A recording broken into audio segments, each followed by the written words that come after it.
Hi, Roy here. Thought I'd pop in and do a little bit of a reading for Poetry Thursday. It's not a poem, but it's about poetry. There's a little bit of poetry quoted in it. So, very near the start of T.S. Eliot in August. Did any of us meet T.S. Eliot? I doubt it. I just about could have done in theory, but I would have been about 3 years old, and it probably wouldn't have been very interesting for either of us. But a guy called Paul Jennings, a British humour writer, he did and wrote about it. So Jennings, he wrote columns in newspapers, and he wasn't a high-flying literature guy, certainly not anywhere near the level of Eliot. So him meeting Eliot, it's a bit like almost like one of us meeting him, I guess. He's conversant with that world, but he's kind of coming at it from normal life, if you like. So, and he's called his piece The Cocktail Party, which I believe is one of Eliot's plays.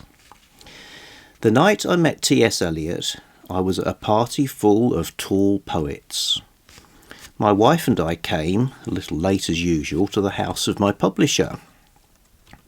Going up the stairs is partly like climbing Parnassus, wondering what all these poets will say to one when one gets to the top.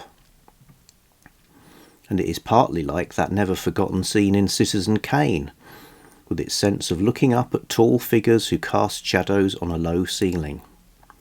Fortunately, we find some friends among the lesser poets, smaller, chubbier poets, not above, say, doing the commentary to a documentary film, a practice which gives us a tenuous common ground. But even while we were talking, I'm aware of these gaunt men all around me, a foot higher than I am. Well, I suppose they can't be really, since I myself am 5 feet 8 inches. Yeats surely was a tall man, although once a poet is dead, one somehow stops thinking about his height. The only poet of whom I have an instant physical picture is Pope, simply because he was, of course, not tall, but crippled and small. And he, after all, wrote Augustan poetry in a London more graceful, more elegiac, more a city than it is now. What is it now? Something wild again. A unity merely of streets, drainpipes. Our street is up, red lights sullenly mark the long trench of pipes, iron guts in the dark. And not till the Goths again come swarming down the hill will cease the clangour of the electric drill. I don't see McNeice here, but he probably is. If I find him, I shall tell him that I know more actual lines of his than of any other poet in the room. Why does he get these slightly condescending reviews, often containing the words Mr. McNeice's poetic journalism? Probably written by some tall reviewer with a private income, who is in this very room. Perhaps living poets, if they are any good, simply seem tall because they wrestle with the wild, with the receding infinite. They tie it up in heroic netcasts of metaphors. They force drastic human similarities onto chaos. They throw delicate wire bridges over the abyss, across which we later tremulously follow them. Of course, although all poets seem tall, not all tall men are poets, nevertheless I feel pretty certain that nearly all these amazingly tall men here either do not have my anxious desire for the metaphors and compressions to be comprehensible, or else are a kind of men that finds all metaphors comprehensible because of a superior mentality. One should not be cautious, clearly. Poets should rave. The moment a thing is comprehensible, it becomes a little dreary. In this room there should be the beating of eagles' wings. So many tall poets. All the available poets in London are here, and there are some who have come in specially from Greek islands. Surely there must be something that unites us all in this room, even the tall critics with their upper-class voices. I think, sadly, at the back of my mind, I'm never going to get into the class of these tall poets.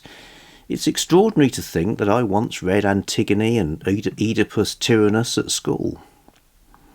But then, for various complicated reasons, I went into a factory that made telecommunications equipment, where I listened to oscillations in earphones all day long and filled in forms about decibel gain.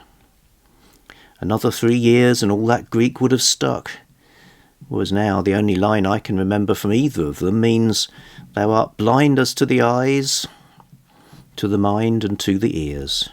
There must be something that unites us all. And just as I'm thinking this, there's an extraordinary wave. It runs right through the room. Without needing to be told, we glance at the door.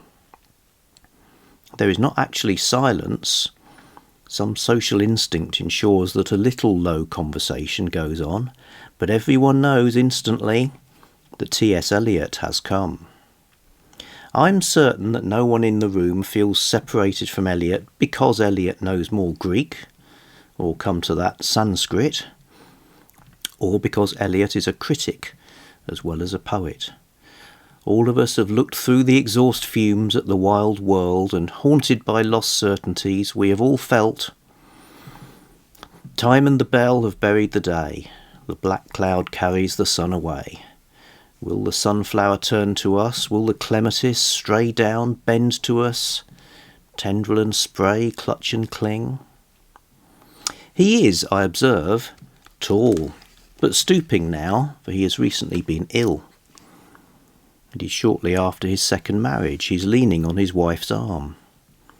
How many here are like me, who, if asked what single poem had affected them most, would instantly reply The Wasteland, and then start qualifying, thinking of the 4 quartets, night school lectures, the objective correlative, enthusiastic walks home on windy nights, an overpowering sense of something real about to burst, the kingfisher.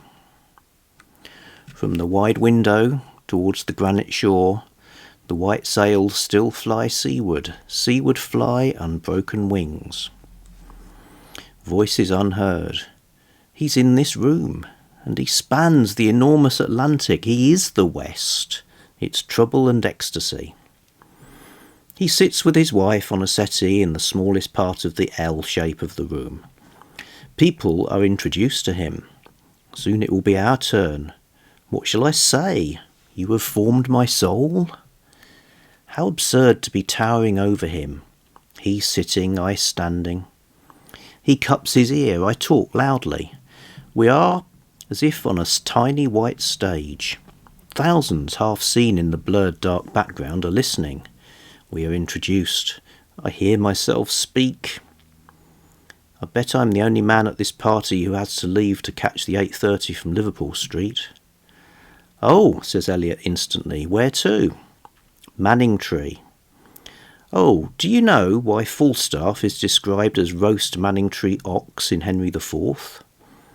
No, but I've often wondered myself.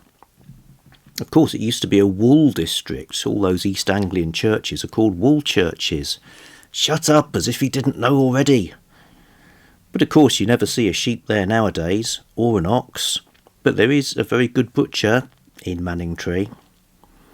Then my publisher comes up with someone else to introduce, some poet, and it was time to go and catch the train.